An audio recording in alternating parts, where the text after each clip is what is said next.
Hello. Hello प्यारे बच्चों। तो कैसे हैं आप सब? तो आज फिर से आपका एक बार स्वागत है हमारे इस यूट्यूब प्लेटफॉर्म पे। आज हम लोग डिस्कस करेंगे मेटाफिज फर्स्ट और एनाफिज फर्स्ट और टीलोफिज फर्स्ट को। ठीक है, देखेंगे क्या है। तो ये आपके सामने तीनों डायग्राम बना हुआ है। मैं यहाँ से आपको एकदम क्लियर कट समझा देता हूँ कि मेटाफेज फर्स्ट और मेटाफेज में क्या डिफरेंस है, ये भी हम देखेंगे, और मेटाफेज सेकंड में क्या डिफरेंस होगा ये भी हम देखेंगे। क्लियर है क्या? तो आइए हम लोग स्टार्ट करते हैं। इससे पहले पहले मैंने आपको प्रोफेज फर्स्ट पढ़ा के रखा था, उसमें 5 सब फेजेस थे, उसकी भी बात हमने की थी और उसको भी हमने देखा था। अब हम लोग आप देखेंगे यहाँ पे मेटाफेज फर्स्ट को। किसको बच्चे लोगों? मेटाफेज फर्स्ट को। इसको समझने के लिए आप समझिए कि आपके पास एक सेल है और सेल के बीच वाले स्टेज को हमने कहा था इक्वेटर। देखिए मेटाफेज में भी ना क्रोमोसोम आपका इक्वेटर पे लाई कर रहा था, यहाँ पे भी आपका क्रोमोसोम इक्वेटर पे ही लाई करेगा। ठीक है, बस यहाँ डिफरेंस क्या है ये देखना है आपको। देखिए वहां पे जो आपने मेटाफेज पढ़ा था, वहां पे एक ही सेंट्रोमियर से दो स्पिंडल फाइबर अटैच हो रहे थे। ठीक है, लेकिन यहाँ पे ऐसा कुछ नहीं है। यहाँ पे देख पाएंगे आप, अगर मैं आपको दिखाऊं तो ये आपके पास ये सेंट्रोमियर हो गया। आप देख पाएंगे यहाँ स्पिंडल फाइबर एक ही सेंट्रोमियर से अटैच थे बच्चे लोगों। मान लो ये एक सेंट्रोमियर, तो यहीं से एक ही से अटैच है। इस साइड खाली है, इस साइड से कोई आपको स्पिंडल फाइबर अटैच नहीं है। ठीक है, और यहां से देखेंगे तो इसमें भी देखिए आपके एक ही साइड से स्पिंडल फाइबर अटैच्ड है और दूसरा साइड खाली है। इससे क्या होता है, जब इस प्रोटीन में कॉन्ट्रैक्शन होगा तो ये घींच के बस इसको उधर ले जाएगा। यहाँ स्प्लिटिंग हमें देखने को नहीं मिलेगा, सेंट्रोमियर का स्प्लिटिंग यहाँ पे देखने को नहीं मिलेगा। बहुत इंपॉर्टेंट बात है बच्चे लोगों कि यहाँ पे जो आपके पास मेटाफेज है, तो मेटाफेज में क्रोमोसोम इक्वेटर पे ही लाई करेगा, पर आपके जो सेंट्रोमियर है ना, सेंट्रोमियर एक ही एंड से जुड़ा होगा स्पिंडल फाइबर, एक एंड से स्पिंडल फाइबर जुड़ा हुआ नहीं रहता है। ये बात ध्यान रखेंगे। पर मेटाफेज जो हमने पढ़ा था उसमें दोनों साइड से था, दोनों साइड से स्पिंडल फाइबर आके जुड़ रहा था, पर यहाँ पे ऐसा कुछ नहीं है। यहाँ पे एक ही साइड से आपका स्पिंडल फाइबर जुड़ा हुआ दिख जाएगा आपको। क्लियर है क्या? अगर इतनी सी बात क्लियर है तो समझिए। देखिए यहाँ पे क्या है कि क्रोमोसोम आपका बाइवेलेंट क्रोमोसोम है, अरेंज ऑन इक्वेटर। मैंने कहा क्रोमोसोम कहाँ पे है आपके पास? इक्वेटर पे ही है, इक्वेटर पे ही रहेगा। अब दूसरी बात, यहाँ पे देखो one spindle fibre attach to one centromere, एक स्पिंडल फाइबर केवल एक ही सेंट्रोमियर से जुड़ रहा है। ठीक है, तो ये ध्यान रखेंगे, यही डिफरेंस है मेन इस चीज का, ये समझने का। चलिए आगे समझते हैं हम लोग। आपके पास आता है एनाफेज। क्या आता है बच्चे लोग आपके पास? एनाफेज। एनाफेज में क्या देखेंगे आप? एनाफेज में आप देखेंगे कि जो आपका क्रोमोसोम जो इक्वेटर के पास था, ये इसमें ट्यूबुलिन प्रोटीन होने के कारण इसमें कॉन्ट्रैक्शन होता है और क्रोमोसोम आपका एक ना सेग्रीगेट हो जाता है, मतलब अलग अलग हो जाता है, दूर दूर हो जाता है, सेग्रीगेशन हो जाता है। यहाँ पे क्रोमोसोम एक गुच्छा चला गया ऊपर पोल की तरफ, इधर चला गया इस वाले पोल की तरफ। तो लिखेंगे characteristic of segregation and disjunction. कहाँ देखने को मिलेगा हमें एनाफेज फर्स्ट में।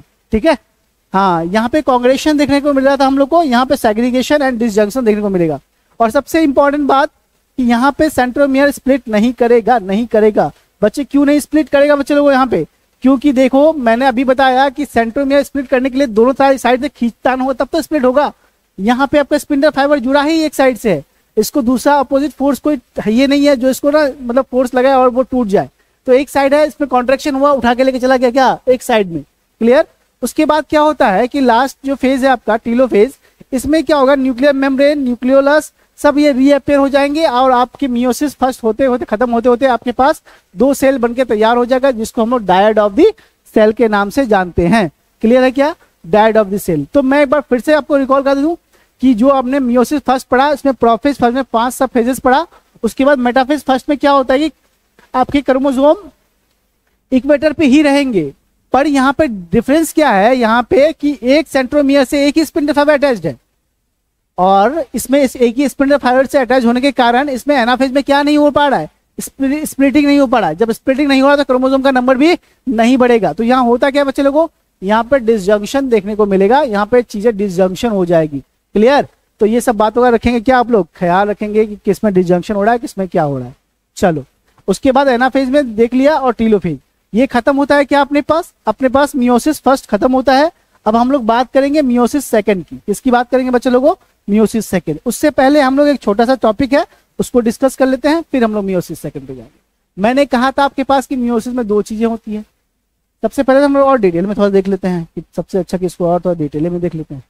सबसे पहले आप देखिए कि मैंने आपको बताया माइटोसिस, मियोसिस, मैंने पढ़ाया था आपको मियोसिस। और मैंने आपको मियोसिस में क्या बताया कि मियोसिस दो तरह के होते हैं। एक को हमने बोला मियोसिस फर्स्ट बोला, और दूसरे को हमने क्या नाम बोला, मियोसिस सेकंड। क्या नाम बोला बच्चे लोगों हम लोगों ने, मियोसिस सेकंड। मियोसिस फर्स्ट और meiosis second.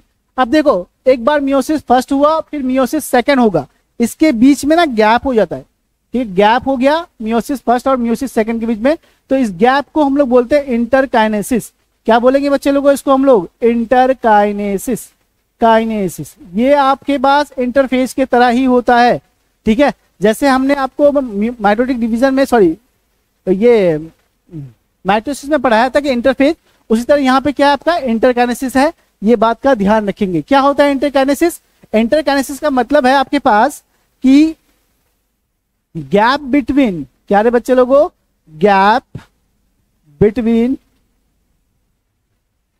Meiosis first and meiosis second. जो मियोसिस फर्स्ट और मियोसिस सेकेंड है, इसके बीच का जो गैप है, इसको क्या बोलेंगे हम लोग, मियोसिस के फर्स्ट और सेकेंड के गैप को कहा जाता है इंटरकाइनेसिस। और इंटर का छोटा सा टॉपिक है पर इंपॉर्टेंट रखता है अपने लिए, तो हम लोग देखेंगे और डिटेल में इसके बारे में थोड़ा पढ़ लेंगे। क्या समझ में आ गया आपको interkinesis, gap between meiosis first and meiosis second. चलिए तो मैं लिख देता हूं यहाँ पे इंटरकाइनेसिस। इंटरकाइनेसिस, अभी मैंने आपको डेफिनेशन भी बता दिया कि क्या होता है इंटरकाइनेसिस। इंटरकाइनेसिस का मतलब होता है gap between meiosis first and meiosis second. तो सबसे इंपॉर्टेंट बात क्या है यहाँ का, डेफिनेशन हो गया ये, gap between meiosis first and meiosis second, first and meiosis second. दूसरा बात क्या होता है कि इंटरकाइनेसिस आपके इंटरफेस के समान होता है। इंटरकाइनेसिस इंटरफेज और इंटरकाइनेसिस समान होता है। ये क्या हो रहा है मेरे साथ ये बराबर, अरे ये क्या होगा जी, इससे किससे, इंटरकाइनेसिस से मिलता जुलता चीजें है। पर यहाँ पे एक बात आपको ये ध्यान रखना है, डीएनए ऑफ रेप्लिकेशन नहीं होगा। इंपॉर्टेंट लाइन है, यहाँ पे डीएनए का रेप्लिकेशन देखने को नहीं मिलेगा। डीएनए रेप्लिकेशन क्या होता है यहाँ पे, एब्सेंट। डीएनए रेप्लिकेशन हमें यहाँ पे एब्सेंट देखने को मिलेगा, एब्सेंट होगा बच्चे लोगों, यहाँ पे डीएनए रेप्लिकेशन यहाँ पे एब्सेंट होगा। ये सब बातों का ध्यान रखेंगे और हम लोग अब आगे बढ़ेंगे और पढ़ेंगे मियोसिस सेकंड को। क्लियर है क्या? अब हम लोग जानेंगे मियोसिस सेकंड के बारे में। हटा देते हैं इसको हम लोग। चलिए, अपना जो नेक्स्ट टॉपिक है उसका नाम है मियोसिस सेकंड। कौन सा सेकंड? Meiosis second. आप एक बात जानेंगे मियोसिस सेकंड के बारे में कि क्या होता है मियोसिस सेकंड। मियोसिस सेकंड में हम ये देखेंगे कि जैसा आपने माइटोसिस को पढ़ के आया था, सेम एग्जैक्ट ही वैसा ही होता है आपके पास मियोसिस सेकंड। क्या कहा मैंने आपसे? मैंने कहा exactly similar to the mitosis. ठीक है, जैसा माइटोसिस में हुआ था वैसा ही सेम टू सेम कहां देखने को मिलेगा हमें आपको यहां पे देखने को मिलेगा। पहला लाइन लिख देता हूं मैं, exactly similar to, exactly similar to the mitosis of the mitosis पढ़ के आए हम लोग। सिमिलर एकदम हूबहू होगा, तो हम लोग बात कर लेंगे थोड़ा थोड़ा करके प्रोफेज सेकंड के बारे में। देखिए मियोसिस सेकंड में अब क्या क्या होगा वो सुन लीजिए। मियोसिस सेकंड, मैं चाहूं तो यहीं पे इसको स्टॉप कर सकता हूं, बस ये बोल करके कि सेम किसकी तरह होगा जी, माइटोसिस में जो हम लोग पढ़ के आए हैं। यहां पे हम लोग पढ़ेंगे प्रोफेज सेकंड, फिर पढ़ेंगे हम लोग मेटाफेज सेकंड, फिर हम लोग पढ़ेंगे एनाफेज सेकंड, फिर हम लोग पढ़ेंगे टीलोफेज सेकंड।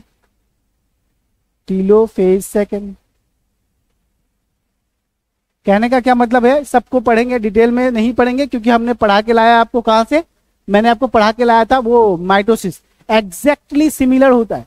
एग्जैक्टली सिमिलर मतलब जैसा हमने माइटोसिस में पढ़ा था, प्रोफेज, मेटाफेज, एनाफेज और टीलोफेज को सेम टू सेम हूबहू आपको यहाँ पे देखने को भी मिल जाएगा मियोसिस सेकंड में। चलिए मैं एक बार पढ़ा देता हूं आपको कि क्या क्या होगा यहाँ पे। क्लियर कट कर हटा देते इसको। चलिए अब हम बात करेंगे यहाँ पे प्रोफेज सेकंड के बारे में कि प्रोफेज सेकंड में क्या देखने को मिलेगा हमें। प्रोफेज सेकंड, ठीक है, प्रोफेज सेकंड हो गया अपने पास। क्या यहीं पे हम लोग बात कर ले मेटाफेज सेकंड की? नहीं, पहले एक एक करके बात करते हैं, एक एक करके बात करते हैं। प्रोफेज सेकंड आपने क्या देखा? प्रोफेज सेकंड में मेटाफेज में देखा था कि क्रोमोसोम क्या हो रहे थे बच्चे लोगों आपके पास? कंडेंस हो रहे थे। तो क्रोमोसोम जब कंडेंस हो रहे थे तो क्रोमोसोम यहाँ पे भी क्या होगा बच्चे लोगों? कंडेंस होना स्टार्ट हो जाएगा। मान लेंगे यहाँ पे पहला पॉइंट क्या लिख देंगे हम लोग? Condensation of chromosome. यहाँ पे भी क्या होगा आपके पास? Condensation, condensation of chromosome, condensation of chromosome हो जाएगा बच्चे लोग यहाँ पे। दूसरा, ये जो आपका सेंट्रियोल है ये मूव करेगा कहाँ पे? अपोजिट पोल की तरफ। Centriole move toward the opposite pole, move toward the opposite pole, opposite pole की तरफ मूव करेगा बच्चे लोगों। और तीसरी बात, कंडेंसेशन स्टार्ट हुआ है यहाँ पे। और दूसरा जो आपका न्यूक्लियर मेम्ब्रेन, ये सब जो चीजें हैं तो ये सब चीजें क्या होना स्टार्ट हो जाएगा? डिसअपियर होना स्टार्ट हो जाएगा। Nuclear membrane, Golgi body, nucleolus, ये सब क्या होगा बच्चे लोगों? डिसअपियर होना स्टार्ट हो जाएगा। डिसअपियर मतलब गायब होना स्टार्ट हो जाएगा, ठीक है। एकदम एग्जैक्टली सिमिलर बातें बताई है मैंने जो आपको मेटाफेज में पढ़ाया था। मेटाफेज का प्रोफेज और मियोसिस का प्रोफेज सेकेंड एग्जैक्टली सिमिलर है। तो ये बात हम लोग क्या रखेंगे? ध्यान रखेंगे बच्चे लोगों। चलो अगर बात ध्यान रखेंगे तो इसके बाद हम लोग बात करेंगे मेटाफेज के बारे में, मेटाफेज सेकेंड के बारे में। इसकी बात करेंगे हम लोग मेटाफेज सेकेंड। मेटाफेज सेकेंड, अगर मैं आपसे फिगर से बात करूं बनाने की बात कि फिगर कैसा होगा तो एग्जैक्टली सिमिलर हो जाएगा मेटाफेज ऑफ माइटोसिस के, ठीक है। चलिए तो मैं आपको यहां से बता दूं, ये आपने मान लेते हैं ये अपने पास कोई सेल है तो इसका इक्वेटर हो गया, ये बीच वाला पोजीशन इक्वेटर कहलाता है, तो इक्वेटर कहला दिया इसको, ठीक है। अब यहाँ पे क्या कौन लाई करेगा बच्चे? ये यहाँ पे अपना लाई करेगा अपना कौन सा बच्चा? अपना जो क्रोमोसोम है वो लाई करेगा। मान लेते हैं ये हमने व्हाइट व्हाइट है तो इसको क्रोमोसोम बना दिया, इसको इधर से एक क्रोमोसोम और दूसरा क्रोमोसोम मैंने इधर से बना दिया, ठीक है। ये क्रोमोसोम हो गया। अब ये क्रोमोसोम हो गया तो ये क्रोमोसोम यहाँ से स्पिंडल फाइबर निकलेगा, अटैच होगा यहाँ से और ये जाके अटैच होगा। सेम टू सेम किसकी तरह हो गया? ये माइटोसिस के मेटाफेज की तरह हो गया ये सेल, ठीक है। अब इस पे पॉइंट लिखना है तो वही कि यहाँ पे क्रोमोसोम कहाँ लाई करेगा? Chromosome lie on equator, lie on the equator, equator पे ही लाई करना है बच्चे लोगों। और कंप्लीट हो गया क्या? कंडेंसेशन कंप्लीट हो गया। यहाँ पे क्रोमोसोम का जो कंडेंसेशन हो रहा था वो कंप्लीट हो गया, मतलब पूरी तरह से कंडेंस हो गया, क्रोमोसोम कंप्लीट हो गया बच्चे लोगों। दूसरा, इसकी मॉर्फोलॉजी की स्टडी किया जा सकता है क्रोमोसोम का। और बात करें तो इसकी में क्या होगा कि अगर एक सेंट्रोमियर है तो एक सेंट्रोमियर से कितने आपके पास स्पिंडल फाइबर जुड़े होंगे? एक सेंट्रोमियर से 2 स्पिंडल फाइबर जुड़े होंगे। ये बात ध्यान रखेंगे, यहाँ पे 2 स्पिंडल फाइबर जुड़े होंगे, सेम किसके तरह? माइटोसिस के मेटाफेज की तरह, ठीक है। और आगे बात करूं मैं तो एक क्रोमोसोम का दो अटैच होगा, ये सारी बातें आपको ध्यान रख लेना है। मॉर्फोलॉजी इसको हम लोग इसी तरह से डिफाइन कर सकते हैं, स्पिंडल फाइबर अटैच हो जाएगा काइटोकोर से, ठीक है। अब हम लोग बात करेंगे एनाफेज के बारे में। ये कौन सा था अपने पास? Metaphase second. कौन सा सेकेंड बच्चे लोगों? Metaphase second. अब हम लोग बात करेंगे एनाफेज सेकेंड के बारे में। अगर मैं फिगर से दिखाऊं कि एनाफेज सेकेंड कैसा होता है तो देखिए आप, सेम माइटोसिस की तरह यहां पे आपके पास क्या हो गया? ये इस तरह का सेंट्रोमियर हो गया, ठीक है। एक मिनट रुक जाओ, इसको मैं यहां से बाय बाय टाटा कर देता हूं इसको। चलिए अगर मैं इसको हटा दिया तो आप सुनिए कि हमको करना क्या है इसके साथ। इसके बीच में होता है इक्वेटर। क्या होता है बच्चे लोगों इसके पास? इक्वेटर। अब यहाँ पे ऊपर में क्या होगा आपको? सेंट्रोमियर। और यहाँ पे जो अपना ये जो आपका मेटाफेज में जुड़ा हुआ था, यहाँ पे कॉन्ट्रेक्शन होने के कारण क्रोमोसोम भाग जाएगा ऊपर की तरफ, टूट करके भाग जाएगा कहाँ बच्चे लोगों? ऊपर की तरफ। और एक एक क्रोमेटिड के साथ इस तरह से कहीं लटकता पटकता दिखेगा हमें। क्लियर है क्या बच्चे लोगों? इस तरह से लटकता पटकता दिखेगा हमें और ये दिखाई देगा। इसमें क्या हुआ? जहां पे 2 क्रोमोसोम था वहां क्रोमोसोम नंबर क्या हो गया? बढ़ गया। सबसे इंपॉर्टेंट लाइन यही है कि देखो यहाँ पे जो आपके पास पढ़ रहे हैं ना एनाफेज सेकेंड, हम लोग पढ़ रहे हैं एनाफेज सेकेंड में क्या क्या होना है। एनाफेज सेकेंड जिस तरह से आपको ये बात ध्यान में है कि जो मियोसिस है उसमें क्रोमोसोम का नंबर डबल कहाँ पे होगा? तो मियोसिस सेकंड में, कहाँ पे बच्चे लोगों, सेकंड में। यहाँ पे आपको मैं आपको येलो कलर में लिख देता हूँ कि इंपॉर्टेंट है। यहाँ पे सेंट्रोमियर स्प्लिट कर जाएगा बच्चे लोगों, क्या स्प्लिट करेगा बच्चे लोगों, सेंट्रोमियर स्प्लिट हो जाएगा। स्प्लिट बोले तो टूट करके दो हो जाएगा, सेंट्रोमियर स्प्लिट कर गया। तो स्प्लिट जैसे ही करेगा क्रोमोसोम नंबर क्या हो जाएगा, डबल हो जाएगा। क्या डबल हो जाएगा, क्रोमोसोम नंबर डबल हो जाएगा, क्रोमोसोम नंबर डबल हो जाएगा, नंबर डबल हो जाएगा, डबल। ख्याल रखेंगे क्रोमोसोम नंबर क्या हो जाएगा चलो यहाँ पे डबल हो जाएगा। आगे और बात करें तो क्रोमोसोम नंबर डबल हो गया, स्पिंडल फाइबर हो गया। तो ये बहुत ज्यादा ही इंपॉर्टेंट दोनों लाइन है, तो ध्यान रखेंगे मियोसिस में क्रोमोसोम का नंबर डबल कहाँ पे होता है, यहाँ पे हमको जहाँ पे क्रोमोसोम का नंबर डबल होगा वो है अपने पास क्या रे, वो है अपने पास एनाफेज सेकेंड। और जो सिस्टर क्रोमेटिड था वो भी सेपरेट हो जाएगा। क्या सेपरेट हो जाएगा, सिस्टर क्रोमेटिड सेपरेट हो जाएगा, क्रोमेटिड सेपरेट हो जाएगा। सेपरेट बोले तो दोनों जुदा जुदा हो जाएगा, ठीक है, सेपरेट हो जाएगा। चलिए इतनी सी बात आपको याद है, रह जाए तो बढ़िया है, ना रहे तो और बढ़िया है, ठीक है। चलो अब हम लोग बात करेंगे एनाफेज के बाद टीलोफेज के बारे में। इसके बारे में बात करेंगे हम लोग बच्चे लोगों, टीलोफेज सेम हुबहू है तो वो वही हुबहू रहना चाहिए। अब टीलोफेज में क्या होना है कि जो न्यूक्लियर मेम्ब्रेन है वो फिर से दोबारा आ जाएगा, न्यूक्लियर मेम्ब्रेन फिर से दोबारा आ जाएगा।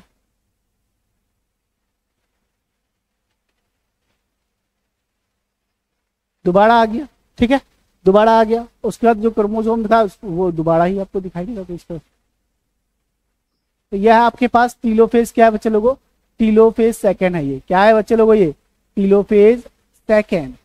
हम लोग बात कर रहे हैं टीलोफेज सेकेंड की, ठीक है, टीलोफेज सेकेंड।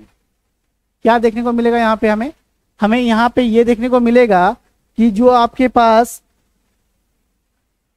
क्या बोलते हैं उसको, न्यूक्लियर मेम्ब्रेन ये सब जो भी था ये सब क्या हो जाएगा, फिर से रीअपेयर होना स्टार्ट हो जाएगा। कौन कौन चीजें, nuclear membrane, Golgi body, nucleolus, ठीक है, ये रीअपेयर हो जाएगा, रीअपेयर हो जाएगा, ठीक है। ये ध्यान रखेंगे, ये सारा चीज क्या हो जाएगा, रीअपेयर हो जाएगा।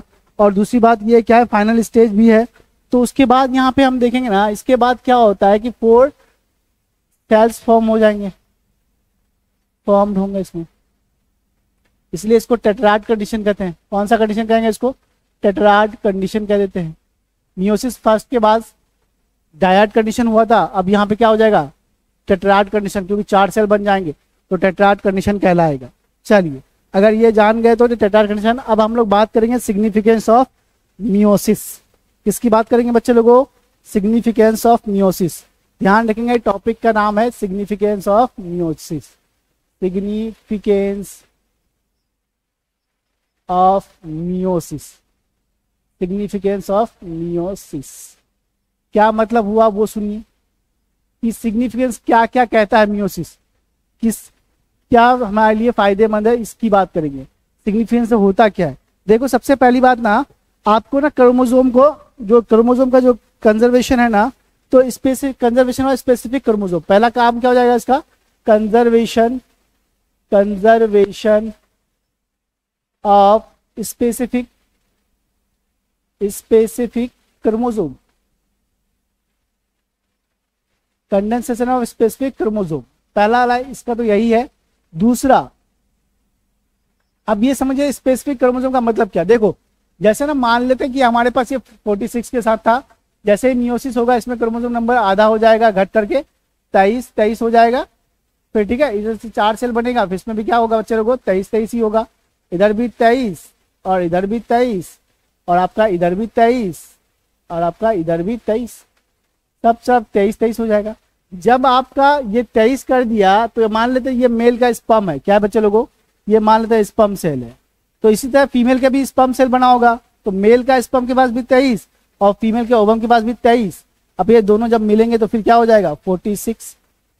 इसने घटा करके ना एक ना स्पेसिफिक क्रोमोसोम बना दिया, और इसीलिए इसको हम लोग क्या बोल रहे हैं कि ये कंजर्वेशन कर रहा है स्पेसिफिक क्रोमोसोम का। दूसरा पॉइंट कि ये वेरिएशन लाता है, क्या लाता है बच्चे लोगों, वेरिएशन देगा सेल को, वेरिएशन शो करेगा। ये वेरिएशन किसकी वजह से आता है, मियोसिस की वजह से। माइटोसिस की वजह से कोई वेरिएशन नहीं आ सकता था तो नहीं आएगा, पर आपके मियोसिस की वजह से क्या आता है, वेरिएशन आता है। क्लियर है, तो ये आपका यहाँ पे चैप्टर नंबर 2 कंप्लीट होता है। अब हम लोग अगले लेक्चर में कोई एक नया चैप्टर स्टार्ट करेंगे। तो यहाँ तक आपका लेक्चर ये पूरा हो गया। थैंक यू जी सर। यहाँ के भी करीब तू हमेशा पास था, किसा जन्म भी देखता। Hello hello hello hello hello hello hello. चलो तो हेलो बच्चों, कैसे हो सब। तो आज हम तुम लोग के लिए लाए हैं एक डिफरेंस जो कि हम माइटोसिस और मियोसिस में देखेंगे। हम देखेंगे कि माइटोसिस क्या होता है और मियोसिस क्या होता है, दोनों में मेनली कौन कौन सी चीजें डिफरेंस है, दोनों में डिफरेंस क्या है, कैसे हम इसको समझें और कैसे हम पढ़ें कि जो हमें ये आसानी से समझ में आ जाए कि माइटोसिस क्या है और मियोसिस क्या है, कब माइटोसिस होगा कब मियोसिस होगा, ये सब बातें को हम आसानी से जान पाए। तो आइए हम लोग स्टार्ट करते हैं difference between mitosis and meiosis के बारे में। अपना हेडिंग क्या है बच्चे लोगों, मतलब देखेंगे हम लोग डिफरेंस किसके किसके बीच में बच्चे लोगों, difference between mitosis and meiosis, mitosis and meiosis, mitosis and meiosis. ठीक है, माइटोसिस एंड मियोसिस, ये आप लोग डिफरेंस देखेंगे किसके किसके बीच में, माइटोसिस के बीच में और मियोसिस के बीच में। ये तो फ्रेम से बाहर हो गया, चलो कोई नहीं, अब लिख लो बस। क्या अब दिख रहा होगा, difference between mitosis and meiosis. चलिए तो एक तरफ लिखेंगे हम लोग माइटोसिस और दूसरी तरफ लिखेंगे हम लोग मियोसिस। ठीक है, चलिए तो मैं आपके तरफ देख देता हूं आपके लिए। एक है माइटोसिस, माइटोसिस पहला हम लोग लिख रहे हैं माइटोसिस, फिर इधर क्या लिख रहे हैं हम लोग बच्चे लोगों, मियोसिस, माइटोसिस और इधर मियोसिस। दोनों कॉन्सेप्ट को दो तरफ लिख दिया मैंने। अब हम लोग देखेंगे कि क्या होता है माइटोसिस और क्या होता है मियोसिस। सबसे पहले हम ये जाने कि मान लेते हैं ना, ये हमारे पास कोई पेरेंट सेल है जिसका क्रोमोसोम नंबर कितना है बच्चे लोगों, 46। ठीक है, हमने बताया कि माइटोसिस में क्या है, एक पेरेंट सेल है जिसका क्रोमोसोम नंबर मतलब 46 है। जब ये डिवाइड करेगा तो ये ना दो सेल का फॉर्मेशन करेगा। कितना सेल का फॉर्मेशन करेगा बच्चे लोगों, दो सेल का फॉर्मेशन करेगा। एक सेल ये हो गया, दूसरा सेल ये हो गया। इसमें भी 46 क्रोमोसोम होगा और इसमें भी 46 क्रोमोसोम ही होगा। क्या देखा मैंने कि हमारा जब कोई सेल डिवाइड करता है तो उसमें क्रोमोसोम नंबर बदल नहीं रहे हैं, वही क्रोमोसोम नंबर उधर भी है और वही क्रोमोसोम नंबर इधर भी है, दोनों तरफ क्रोमोसोम नंबर सेम सेम है। अब हम सेम चीज को मियोसिस में देखते हैं कि मियोसिस क्या कह रहा है। मान लेते हैं ये अपने पास कोई सेल है जिसका क्रोमोसोम नंबर कितना बचा लो, 46। इसने एक बार डिवाइड किया, बना दो सेल और उस दोनों सेल में क्रोमोसोम नंबर हो गया आधा। क्या हो गया बच्चे लोग, इसमें क्रोमोसोम नंबर हो गया आधा, 23 इधर हो गया और 23 इधर हो गया। पर यहीं पे नहीं रुकता है, फिर से ये डिवाइड करेगा और दो और नए नए सेल का फॉर्मेशन कर लेगा, क्योंकि मियोसिस में 4 सेल बनते हैं। तो बन गया बच्चे अपने पास 4 सेल।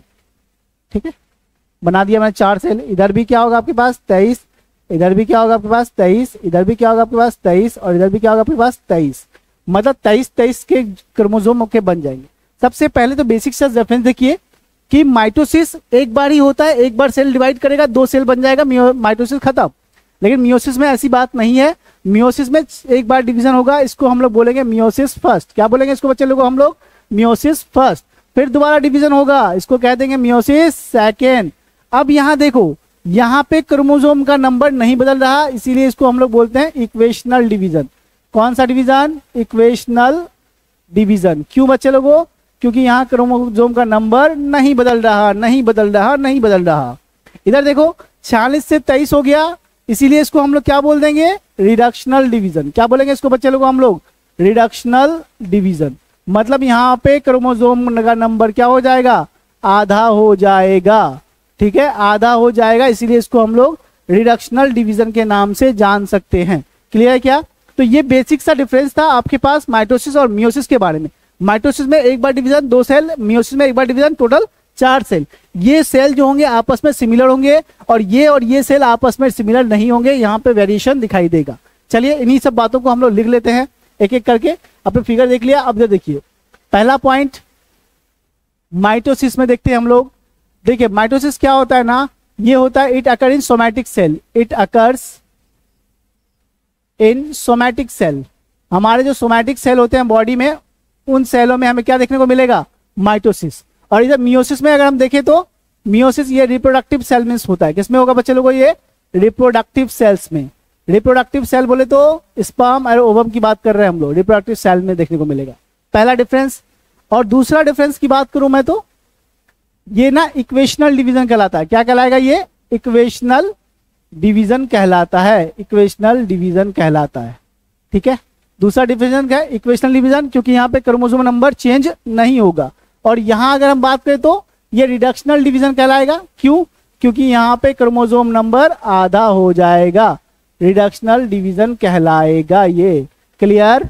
चलिए अगर हम तीसरे पॉइंट की बात करूं तो जो माइटोसिस है वो सिंगल डिवीजन है, एक ही बार डिवाइड करेगा सेल, ये कहलाएगा अपना सिंगल डिवीजन। ये बच्चे लोगों क्यों, क्योंकि एक ही बार सेल डिवाइड करेगा और 2 सेल का फॉर्म कर देगा। और ये होता है अपने पास डबल डिवीजन। कौन सा division, double division, double division हो गया ये, 2 बार डिवाइड किया, डबल डिवीजन हो गया ये। और हम लोग चौथे पॉइंट की बात करूं मैं तो इसमें एक बार डिवीजन होगा, 2 आइडेंटिकल सेल्स बनेंगे, 2 सेल फॉर्म होंगे। कितने सेल फॉर्म होंगे बच्चे लोगों, 2 cell form, 2 cells are formed. यहां पे 2 सेल फॉर्म्ड होगा बच्चे लोगों यहाँ पे। और यहाँ पे क्या होगा आपके पास, 4 सेल फॉर्म होगा बच्चे, 4 सेल्स आर फॉर्म्ड। वो भी कैसे होंगे, सिमिलर या डिफरेंट, तो ये डिफरेंट होंगे बच्चे लोगों पेरेंट सेल से। ये बात भी ख्याल रखेंगे आप लोग कि ये पेरेंट सेल से डिफरेंस होंगे। चलिए तो ये सिंगल स्टेप और डबल स्टेप की बात कर दिया मैंने, क्रोमोसोम को कम और ज्यादा करने के बाद भी कर दिया। और अब हम लोग देखें तो माइटोसिस क्यों होता है बच्चे लोगों, देखो माइटोसिस होता है ग्रोथ के लिए। अगर ऑर्गेनिज्म का ग्रोथ करना है तो माइटोसिस होगा। रिपेयर करना है टिश्यू को तो क्या होगा बच्चे लोगों, रिपेयर करना है टिश्यू को तो हो जाएगा। ठीक है, और क्या ग्रोथ हो गया, रिपेयर हो गया और हीलिंग हो गया। मान लो हीलिंग और वो तो एक ही बात हो गया।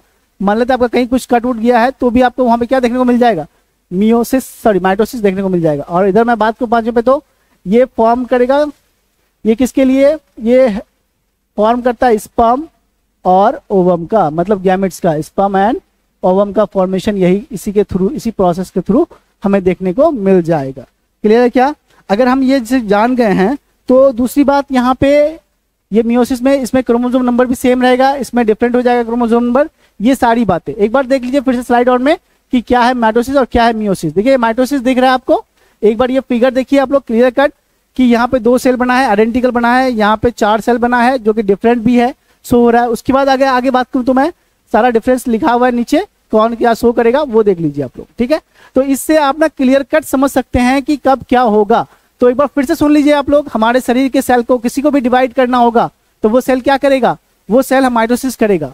ठीक है, और माइटोसिस, लेकिन हमारे सेल को जब गैमेट्स बनाना होगा, मतलब स्पर्म ओवम बनाना होगा, तो वो कौन सा रास्ता अपनाएगा, मियोसिस वाला रास्ता अपनाएगा। क्लियर है क्या। तो यहाँ पे ना आपको cell the unit of life complete पढ़ाया गया, सेल डिवीजन कंप्लीट पढ़ाया गया। आप एकदम तरीके से पढ़े, नोट्स बनाए, आपको ये सब चैप्टरों में कोई भी दिक्कत नहीं होने वाली है और आपको बहुत मजा आएगा जब क्वेश्चन प्रैक्टिस करेंगे, क्योंकि सारा चीज क्लियर कट बताया गया है आपको। चलिए तो यहाँ पे हम लोग खत्म करते हैं अपना चैप्टर और अपने टॉपिक्स को। चलिए फिर मिलेंगे हम लोग अगले लेक्चर में।